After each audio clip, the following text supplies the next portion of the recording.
All right, well, I guess we'll go ahead and get started. I wanted to begin just by welcoming everyone to today's event. We've got a hybrid artist talk with Tiff Massey, who's over here with us.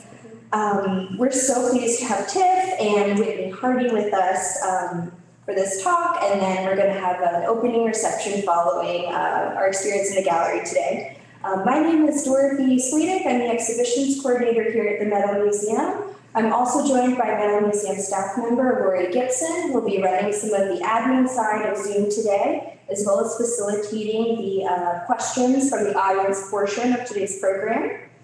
And I guess I could also just start by introducing Tiff and Whitney, who are here with us today. We're honored to be joined by interdisciplinary artist Tiff Massey and founder of Third Space, Whitney Hardy, for a conversation about Tiff's work.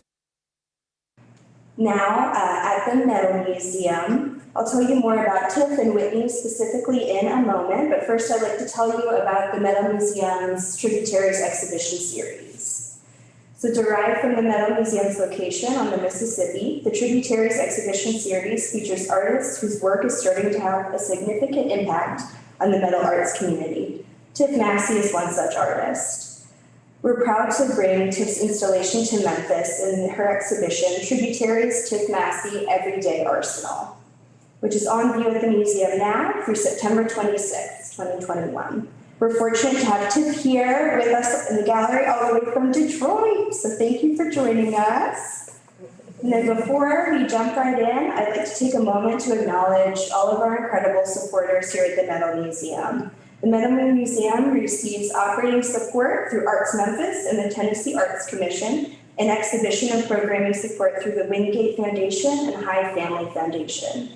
Additional support for this exhibition in particular comes from Patriot Bank and John and Ann Stokes. Thank you to our incredible sponsors and their continued support. And now, for the reason we're all here today, Tiff Massey is an interdisciplinary artist from Detroit, Michigan. She holds an MFA in metalsmithing from Cranbrook Academy of Art. Her work, inspired by African standards of economic vitality, includes both large-scale and wearable sculptures, music, and performance. Massey counts the iconic material culture of 1980s hip-hop as a major influence in her jewelry. She uses contemporary observations of class and race through the lens of an African diaspora, combined with inspiration drawn from her experience in Detroit. Thank you, Tiff, and welcome for joining us today. Thank you. I'm happy to be here. And then I'd also like to introduce Whitney Hardy, who will be facilitating a conversation with Tiff today about her work and this exhibition. Whitney is an award-winning entrepreneur and strategist specializing in interdisciplinary research and program development that places entrepreneurship and arts and culture at the heart of equitable economic growth. Whitney has conducted research in program development for innovation ecosystems here in Memphis, Tennessee, and by founding Third Space, an arts nonprofit strengthening the relationship between the arts, people, and cities' economic prosperity. Thank you so much for being here with us today, Whitney. I'm so excited to have you both in conversation about Tiff and her work.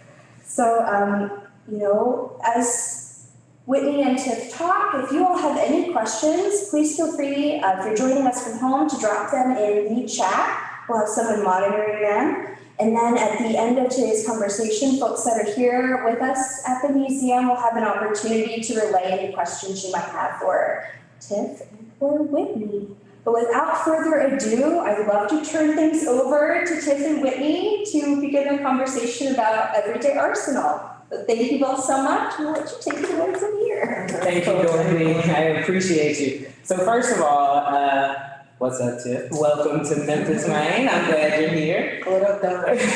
We always gotta do, you gotta have your intros of what up, though, is Detroit, what's up, Maine, hey, Maine. Maine is our thing in Memphis, Okay. so I just love the connection to start off with. And then I want to say thanks for inviting me into your jewelry box, because I love the fact that that's what its reference is. So thanks for letting me have this conversation with you here. Yeah, no, thank you for being here. I'm really excited for the conversation that we're going to have, and yeah, I'm happy to be back in Memphis. The first time I was in Memphis was because of you. So Hey. Look, I love being able to support artists doing the work. I'm so excited that the Metal Museum has invited you into this space as a Black woman metalsmith. We don't see that a lot. And I know we're gonna get deep into that. You as an artist that's creating so much. I have to start off because there's a lot of people that probably don't know much about Detroit. And I want to kind of begin with your relationship with Detroit. Like, tell us a little bit about Detroit, because that's where your inspiration is coming from as an artist and where you're from. So just give us a little background on your perspective of Detroit, past and now. Okay. Well, growing up in Detroit in the 80s, and contemporarily, Detroit is the blackest city in the nation. And so with that, I've been always inspired by the things that were around me, and so growing up in the 80s, what was big then was hip hop, jewelry, big rope chains and things like that. And my siblings were like 10 to 13 years older than me. Yeah. And so they were right into the culture and expressing with the asymmetrical haircuts, the bamboo, the knocker earrings. The culture. And for me, it was like 2 finger rings that just blew my mind in my youth. And then also it was like at the time, like these lucite rings with all these layers of colors. And so like, that was one of the first objects between, the 2 finger ring and the lucite rings that I was having in my youth that actually got me into wanting to make hollow forms. Because if you cast something that large, it's going to be really heavy, probably, unbearable. And so that actually was my first initial references into kind of what you see today in the gallery. Yeah, and I love that. And Memphis is 64% Black, and so we have a lot of relationship to Detroit. We see a lot of the similarities, and so this conversation is a great way for us to just talk. I'm a Memphis native. I think we have like almost 630,000 people here, and with that 64% Black, there's this idea of identity and representation, and I know your work really hits on that. So I want to kind of ask you, like, within this conversation of Detroit and where you're from and where you saw yourself with your siblings and within the culture, what are the things that you really are exploring by both the material and the size and the culture you're pulling into your work? Well, really, I think it's form and scale at this point. And so I have some pieces that I'm working on contemporarily to expand upon this jewelry box theme that are definitely making these knockers like 2 feet by 2 feet. So it's really like me expanding upon, what bling is. It's very huge jewelry. It's in your face. It's shining. It's status symbols. They usually are associated with different crews or teams, and it's all about, the celebration of oneself and to say, look at me. And so all of those characteristics is basically what I've broken down and incorporated in this space. Yeah, I want to read, because I want you to talk a little bit too about the name of this Everyday Arsenal. And I know that those out there can't see the program information outside until you come, of course, to the Metal Museum to see it. And what you said is,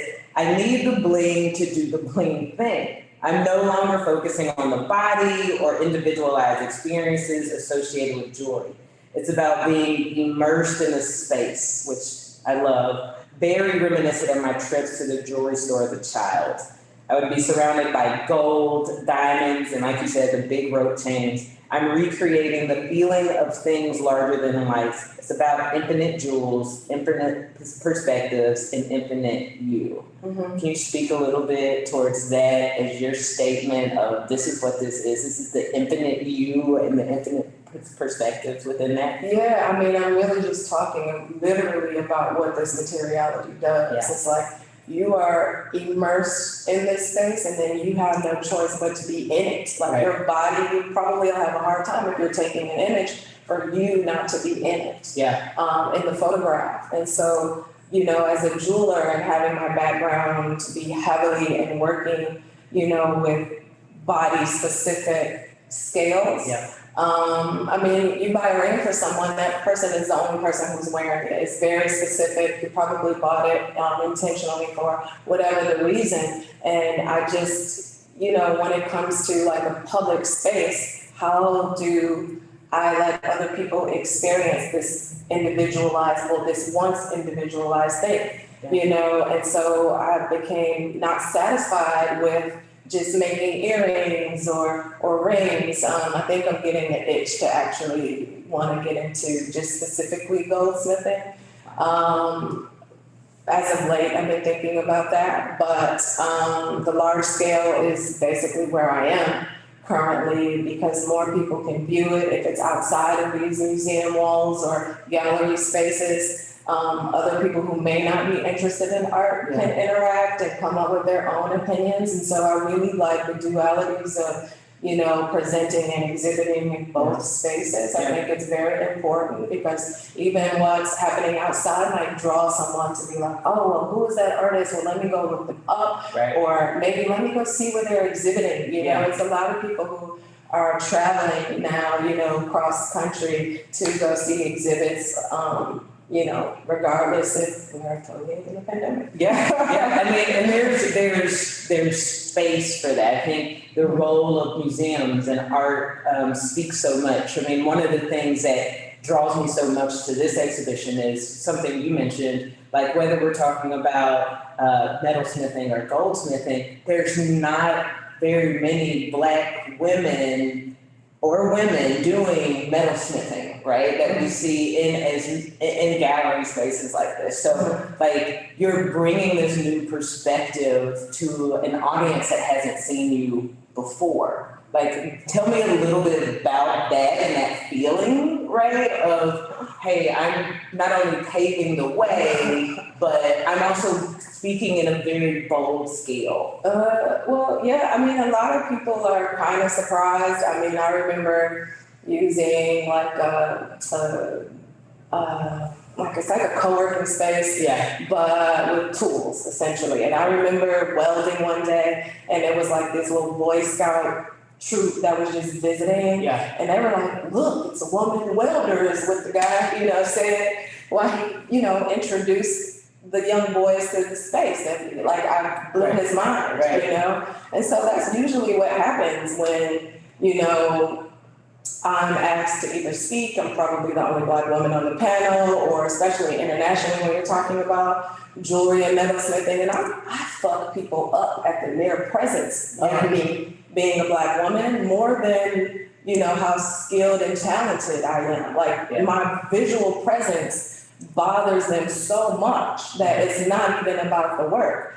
Sometimes when I go and deliver sculptures, if I have some of my white guy friends helping me deliver sculptures, they'll go and say, "Hey man, that's an awesome sculpture, dude, congratulations." And then they'll say, "No, this is not my sculpture, this is her sculpture." And then it's a conversation of, well, did you go to school? How did you get, this opportunity? And so it's like, okay, so when it was with the white guy, it was cool. Right. And you were being very congratulatory, but then when it was with me, now we got to run through the credentials. Now you want to see receipts, and so it's like, you want to see my diplomas, you want to see, like, I don't understand the conversation.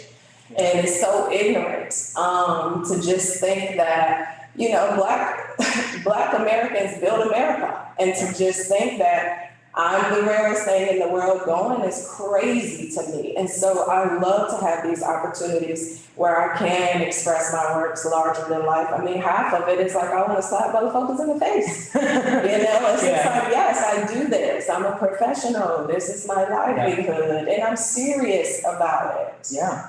And I mean, and you speak to that in so many ways. And this is like across industries. I've experienced that, whether that was in business school and in accounting, or founding an arts nonprofit where the expectation is the things that I make and the scale of which I produce these programs, I'm expected to be white. So then the funding often doesn't follow because now they want to know those credentials. And you are a classically trained metalsmith, and you have a MFA from Cranbrook that you were still one of the only Black people on I was campus. the first Black woman to graduate from the metal sifting department in There we go. 2011. Wow. And so, that school is situated outside the blackest city in the nation. And so it's just like, like the rarity in which I possess is like crazy, which has then sparked, other ideas, larger developments that can actually try to change this in a real way. Yeah. And change possibly the way that my community looks and probably change some young people's lives. And so like, I'm trying to double down on what that is currently. Yeah. So what I do is when there's large commissions on the table, I take a little bit of that money and I go grab some land. So there can be Black spaces preserved in this city that is where the percentage of Blackness is actually shrinking. Yeah. And it's about access, right? And that's what you were understanding. You were like, this school is not far from where you grew up on 7 Mile, right? And yet I was the first one graduating in 2011, and I think sometimes everybody wants to applaud the first, but the first is now, we shouldn't be celebrating these first anymore. Not contemporarily, we should be talking about 10th, 20th, like something like that, and it's just, a lot of it is gatekeeping, and then a lot of it is access. So there was a metal sifting in Detroit. Like my mom drove me, basically, and my mom like worked 10 minutes away from where we lived. Wow. And she would drive me 30, 40 minutes outside of the city to Farmington Hills, and that's where I learned metal sifting. And so I wasn't supposed to pick that up, and run with it. So I went and studied biology and chemistry and went and got my bachelor's of science. And then, the metal and the fire just kept calling, and I'm like, okay, we're gonna mix chemicals for this day job, and we're gonna do that shit real quick. Right. And then we're gonna run and get to this metal studio. So I don't know, it's just something about it. I'm pretty sure all the metals people know what it is. Yeah. This is definitely my medium, and I'm just ready to like pimp it out as best as I can. Yeah, and that's what I love. I mean, exactly what you said. My mom, I went to school for accounting, and it said safe job. Yeah. That's what our parents want us to have because it's access to the potential of wealth or being able to grow from there. And you're like, it actually isn't carved out as straightforward as we think. There's still gatekeeping, like you were saying. Oh yeah. To even get a place for a residency, that's where So it's. All the gatekeeping, it's why the world looks the way that it does. Absolutely. So, you're totally correct in that. And going to the idea of access, and you mentioned your studio and your space and the investment you're making into that. And I think that's something that we see Black artists doing, and I especially see Black women artists leading in terms of saying, we're going to change this landscape. Talk to me about your studio space in Detroit and that investment back into it and creating a larger metalsmithing community and access for other students. Okay, so actually, it's quite complex, so I'll try to do maybe like a shorter version. So like in 2017, since 2011, Detroit was like in all the news. Where are the people? The land is cheap. You should come and grab it. There's nobody here. And so I started to utilize my voice within art to try to combat some of these narratives. The New York Times is writing these articles like everybody, and then at the time, there was a lot of my white colleagues from Cranbrook who are making work about Detroit, who's never really lived, because at that time, it wasn't a lot of exploring or a lot of my colleagues actually staying. And so they would just go to the DIA, MOCAD, and just right back to the suburbs, essentially, which is the bubble. And so, from that, just a lot of other residencies that were happening in Detroit, and I'm just hearing a lot of new, hipsters, the hipsters that come and invade. I'm hearing them ask, what neighborhood do you live in? And so I'm like, what are you talking about? It's West Side, East Side, Indian Village, Sherwood Forest. Like, y'all making up some names. Right. I don't know what you're talking about. Right. Or I'll go to a place and I'm the only Black person at the table and they talking about I bought this house, this house, this house, this house. And so I'm like, okay, well, what, I'm missing something. So I can like talk about, how, uncomfortable this movement to grab land is. I can make songs about it. I can do all of these things, right? But I needed to be about it. Yeah. And so, it was one dinner I was at, and a friend, I was like, look at this. There's like this one man that owns all of downtown Detroit. Right. And he's doing this and this. Yeah. And the woman just turned to me and she was like, well, he owns it. And I'm like, ooh. Right. Let's go. Right. And so then that's exactly what I gotta do. I have to own it so I can make sure that this is preserved. Exactly. I have to own it, to curate it, so I know what my community needs. Right. It's like I grew up there and then I moved back, and then I moved back again. Yeah. So I knew that what I was thinking about as far as development wasn't fictitious. Right. It is actually what my community needs. Yeah. You know what I'm saying? Yeah. Because you can create the thing that the community needs. You can. And make a lot of money. You can. It's like you don't have to come and do this thing to where you actually are raising people, because you're doing it initially Right. for the design.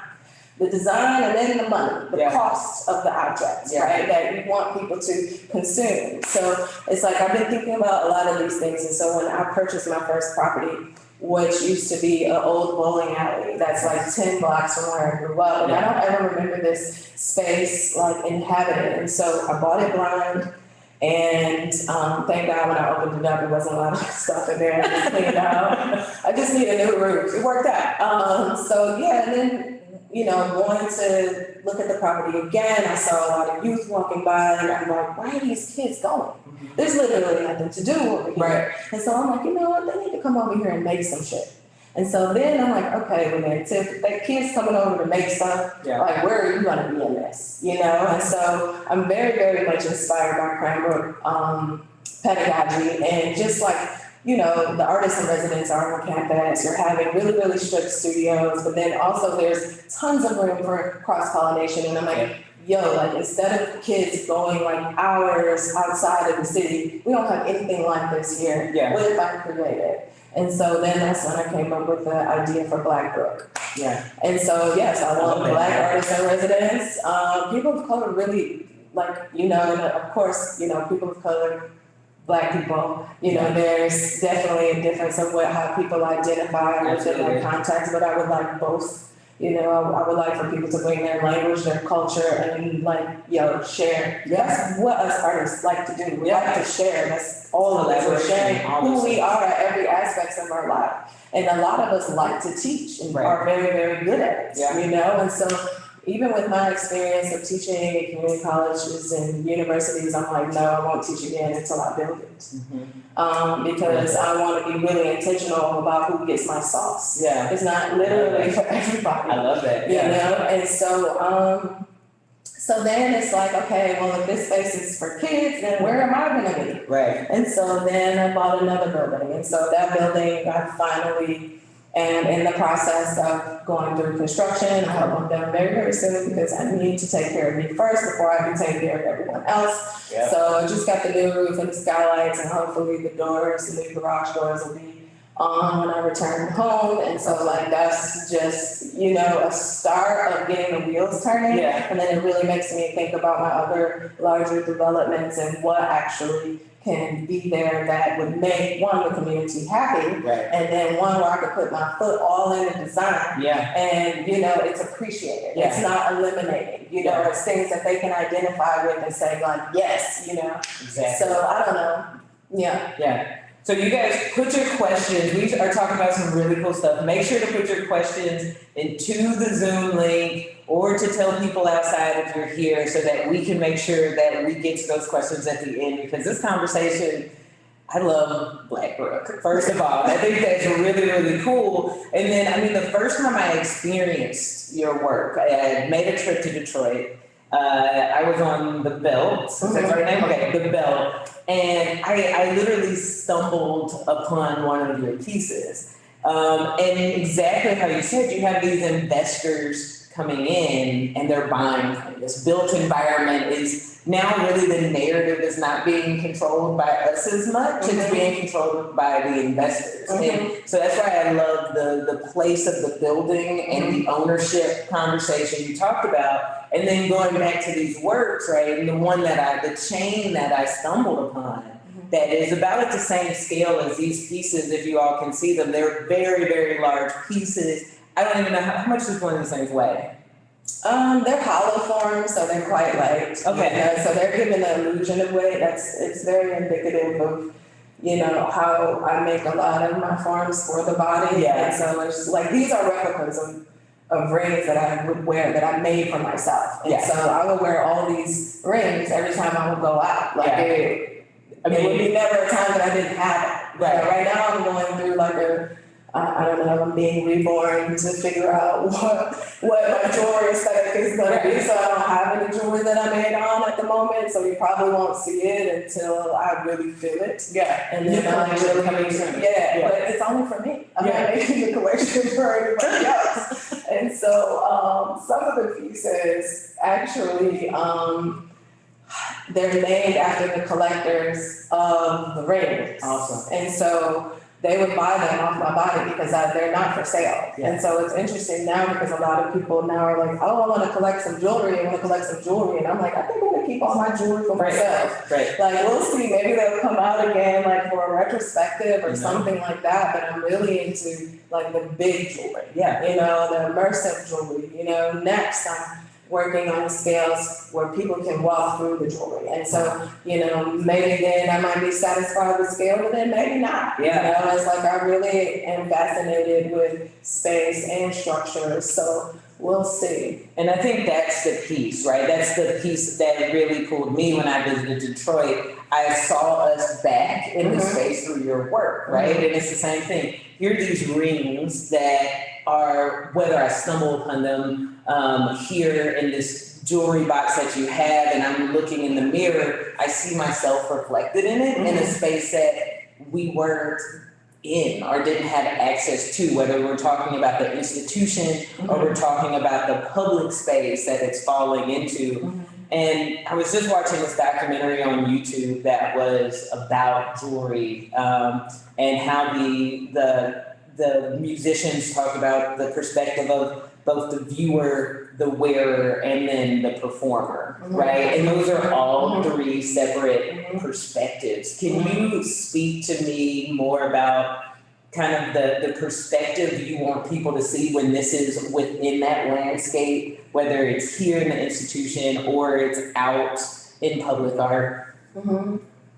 Well, I don't know. I like to put on a show. Like, I like things to be big and flashy. I want you to be a part of it, whether you like the narrative or not. And so that's just really what it is for me. I want wow factor. I try to reach that. I guess I'm trying to impress myself every time. And so, and I guess because that's the only person I'm in competition with. So it's, I'm not looking to anybody else's practice to say, oh, okay. Like I'm just looking to myself and saying, okay, well, this is where you've gone, this is where you've been, this is where you are contemporarily. Yeah. So what is next? Literally what is next? And that's how I actually started to make these rings. It's like when I was teaching, I would make objects in the middle of teaching and helping the students so I could show them that they weren't using their time efficiently. And so I'm like, yo, if I can make a ring like in a week, we're only meeting twice a week and I'm making this in a class, yes, I'm more efficient, but like, yo, you're using your time wisely. Right. And so then we would talk about like relationships and so, I would make one ring and so what is the next one? Like who is the cousin? Who is the sister to the original object? And so that's how these forms actually were created. It was through that process of me actually teaching students, and then I wasn't satisfied with that scale. That's often a reoccurring thing. Like the chain that you saw was a bracelet. It was made out of wood. Wow. And so then I made it larger to 3.5 feet by 10 feet long. Wow. And so what I liked about that is that every time I placed it on the table, it was a different orientation. And so I thought I was making this piece to be interactive, but all of my colleagues just respected it as sculpture and didn't want to touch it. Yeah. But that's totally different when I increased the scale and made it in steel. Yeah. And so then it was 4.5 feet by 18 feet long. And so, and it can collapse on itself to be much smaller, but every time I would walk down the belt, it would be in a different orientation. Somebody was manipulating it. Yeah. People were conquering it. Yeah. You know, I would see guys who were trying to do muscle, photo shoots, trying to pick it up. And I'm just like, dude, what are you doing? Yeah. You know, it's art, where you're supposed to be touching it. Yeah. We're gonna be laying on it. Oh, of you course. know, and so I'm like, oh yeah, this shit gotta go. So I moved it. Yeah, and I think that's the thing is that like when it gets into that space. What's brought you to Memphis? Okay, yeah, so I think that one of the things that we have, if you are, if you're talking, make sure you're muting your screen because it kind of comes into the studio with us. I appreciate that. Thank y'all so much. But what Tiff and I were talking about here was exactly like people are manipulating it in one perspective, but then when you wanted them to touch it, they wouldn't. But as the scale got bigger and also as the material probably got more expensive and heavier, Right, if it falls on you, it's gonna hurt. It's people so like danger. No, they do. And so like I think about that when I think about like these larger pieces. Like, okay, don't do this because somebody gonna climb it. Right? Somebody is gonna try to conquer the sculpture. Yeah. People be trying to conquer the mountain. I believe And so it's like they're definitely Someone gonna gonna do this, so I get it. Yeah, no, so let's talk about some of the specific rings in here, just in a little bit more detail. I know that you said before, as we were talking about Detroit and the culture of hip hop, everything has its uniqueness, right? You don't want to look like the next guy that came in because you're like, hey, this is my ring. And then when did you grow this scale and as you were really taking note of what was around you, it started influencing what you're doing. And I think that's important as we look at one, the work in this space, but your own practice. Because like you said, there's duality to everything. And then you're also growing as an artist that it's not just about what you're adorned with anymore, but what your environment is actually adorned with. So talk to me a little bit more about these pieces and how this collection of work, you see it continuing to grow, and even the mirrors that are really creating this lovely perspective of each one of these pieces that you see. Yeah, it's so interesting because of how the mirror is installed, it's more surrealism. And so it's like you're getting really different perspectives on the objects. And it's really about, the form for me. Yeah. And so like some of these bigger rings that are not in view, they actually spin. And so like that's me referencing like these rings, they used to be like Mickey Mouse and hearts and stuff. Yeah. And it would be like these motion rings. Like they were like all the rage when I was growing up. And so a couple friends of ours and myself, like we would go and get these gold motion rings with Mickey Mouse and hearts and stuff. And so I was thinking about that when I made this piece. And so it's like these pieces aren't identical to any hip hop jewelry that we've seen, right? It's not flashy, but it is in your face. It is confronting you, or you are trying to figure out where you are in that. And so those are the aspects, like I'm literally just taking the characteristics of what the bling thing is and then making it into my voice. But then right now I want to get a little bit closer to the bling thing, me actually referencing the hip hop jewelry. So I am, in the process of making these large scale knocker earrings out of brass, and I want to bring the brass back in because these rings the steel rings are modeled after brass rings that I made for myself. So it only makes sense for the brass to come back into the place. I'm gonna make more necklaces and definitely some other bracelets that are reminiscent of some of the other bodies of work that I made previously. So you're gonna be the Jacob the Jeweler, Una of landscape, right? Yeah. So that used to be like one of my emails is Tiff the Jeweler. Because it was always about Jacob, like, everybody went to Jacob when they got on, you know? And He's the man. I liked what he was producing, but I never was like, it was, because with commercialized jewelry, you're not getting volume like this. Right. I mean, it's just two different worlds, like time is money when you're a commercial jeweler. You wanna make that same thing 20,000 times, right? And get that same money, right? It's like a print, right? And so I never wanted to do the prints. Yeah. I always wanted to make one of a kinds, and that is totally indicative of me growing up in Detroit. You do not want to look like the next person that is next to you. I don't care if it's 50,000 and y'all at a concert or whatever. Like, nobody better have your outfit on. It better be a twist or something, or she got a belt, or, she got a rap, got to do something, whatever. And so, like, that aesthetic has just totally moved with my practice, and so I'm not making replicas of things, and so it's really, I like to say that I'm a storyteller more than I'm an artist, because I want the viewer or the collector to follow the conversations that I'm having.